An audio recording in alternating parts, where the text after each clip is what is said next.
Halo anak-anakku yang terkasih dalam Kristus. Selamat pagi dan berkah dalam.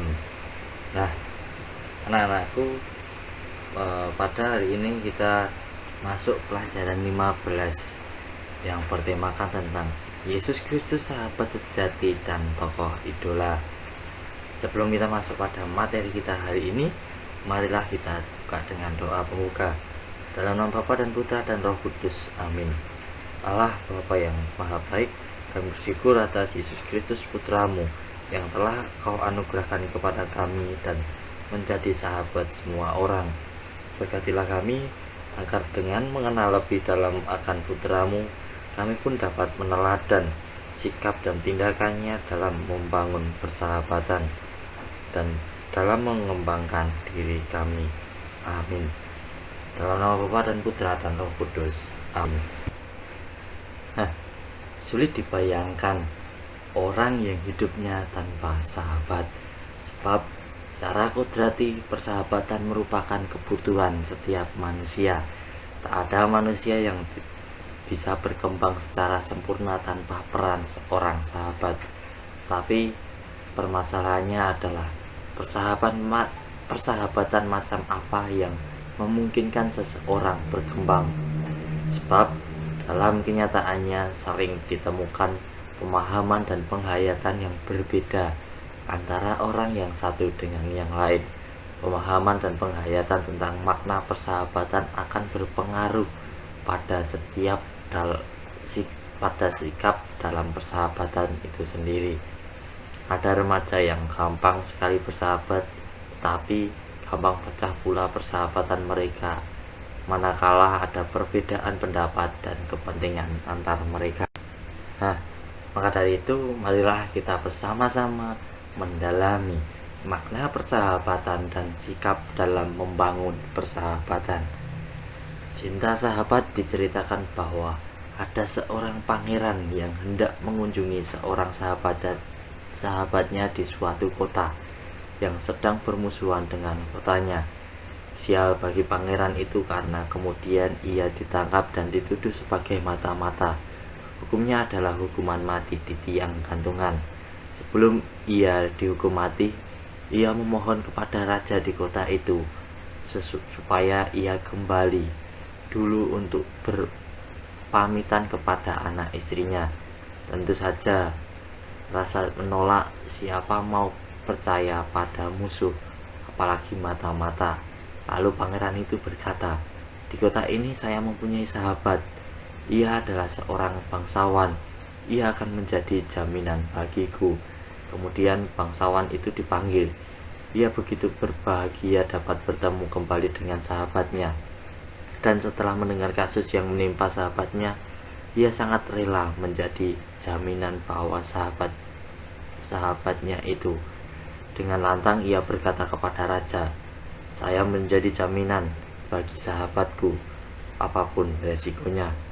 "Apakah termasuk resiko mati digantung kalau sahabatmu tidak kembali pada batas waktu yang ditentukan?" "Ya." Raja memberi batas waktu 30 hari. Pada hari ke-30, tepat pukul 12, pangeran itu harus sudah kembali. Kalau tidak, sahabatnya akan dihukumkan.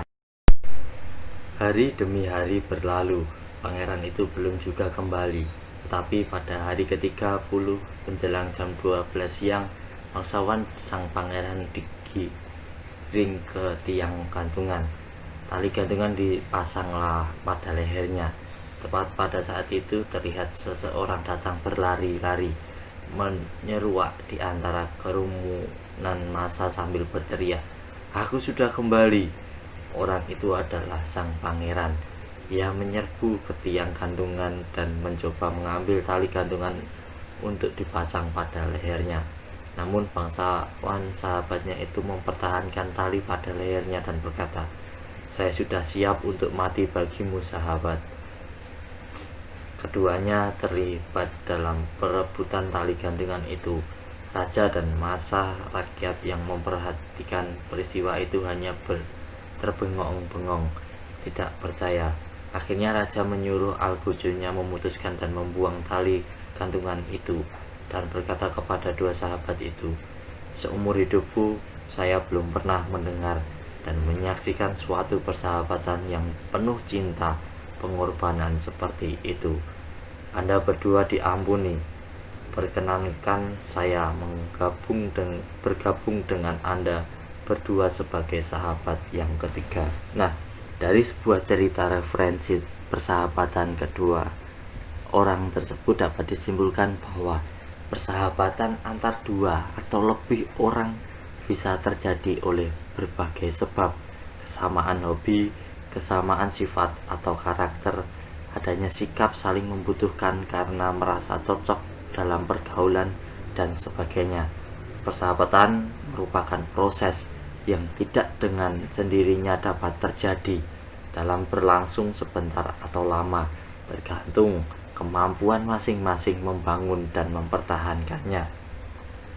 Persahabatan perlu dibangun atas dasar saling percaya bahwa apapun yang dilakukan sahabat semata-mata demi kebaikan dan perkembangan yang lebih baik. Maka kritik atau saran apapun sekalipun menyakitkan perlu diterima dengan lapang dada, percaya bahwa tidak ada kebohongan dan maksud kurang baik yang terselubung dalam persahabatan. Kemudian saling menerima apa adanya, memahami bahwa setiap orang itu unik, punya sikap, karakter, dan kebiasaan yang berbeda. Tidak menuntut sahabat menjadi seperti yang kita inginkan. Mereka menerima kelebihan dan kekurangan sahabat, saling mengasihi, memberi bantuan secara tepat tanpa pamrih, tidak meninggalkan sahabat pada saat sedang mengalami musibah, bencana, atau dirundung masalah. Saling memahami dan menghormati, memahami kegembiraan, harapan, duka, dan kecemasan, memahami kapan bisa meminta bantuan dan kapan harus menunda, memberi ruang dan waktu, kapan harus sendiri, kapan harus bersama, memahami bahwa ada hal-hal pribadi yang boleh diketahui dan tidak boleh diketahui. Contohnya, sebaliknya tidak membuka catatan harian, HP, tas tanpa izin pemiliknya. Nah, dalam persahabatan perlu menghindarkan diri dari sikap-sikap berikut ini. Yang pertama, egoisme, mementingkan dan mencari keuntungan diri sendiri. Dalam persahabatan, orang perlu berpikir, apakah yang saya lakukan merugikan? Apakah perbuatan sahabat merasa terpaksa atau diperdaya? Yang kedua, kebohongan. Dalam persahabatan diperlukan kejujuran, tapi kejujuran perlu ditempatkan dan disampaikan secara bijaksana agar sahabat dapat menerimanya tanpa pamrih atau sakit hati. Nah, sekarang mari kita bersama-sama paham Yesus Kristus tentang persahabatan sejati dan kepribadian Yesus yang patut diidolakan. Silakan kita bersama-sama menyimak bacaan Injil Yohanes 15 ayat 12 sampai 16 yang mengatakan, "Inilah perintahku, yaitu supaya kamu saling mengasihi seperti aku telah mengasihi kamu. Tidak ada kasih yang lebih besar daripada kasih seorang yang memberikan nyawanya untuk sahabat-sahabatnya. Kamu adalah sahabatku jikalau kamu berbuat apa yang kuperintahkan kepadamu.